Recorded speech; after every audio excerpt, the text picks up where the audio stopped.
یکی از مسائل مهم تقسیم واکسن فایزر بیونتک سرد نگه داشتن آن است. باید در سرمای 70 تا 90 درجه نگه داشته شود که این کار را یخی خشک کرده می تواند. اما این شرکت استحصال یخ خشک در بالتیمور میگوید که در پی رقابت و سودجویی نمی شود. این کاری تمام کشور می شود. من فکر نمی کنم یگان شرکت به تنهایی اینقدر یخ خشک تولید کند. اکثریت شرکت ها مثل شرکت کپیتال کربونیک یخ خشک را با اندازه و شکل های گوناگون استحصال می کنند.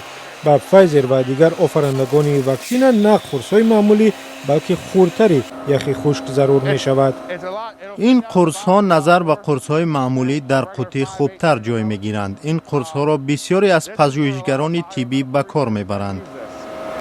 هرچند استحصال چنین یخ سخت‌تر است ولی ولدن میگوید با دانشگاه تندرستی امریکا کار کرده است و از عهده کار میبرآیند. ما آماده ایم. انبارهای ما پر است. ما می توانیم تمام هفته کار کنیم. با این هم کپیتال کربونیک انتظار ندارد که با آمدن این واکسن به استحصال شبانه روزی یخ خشک میگذرد.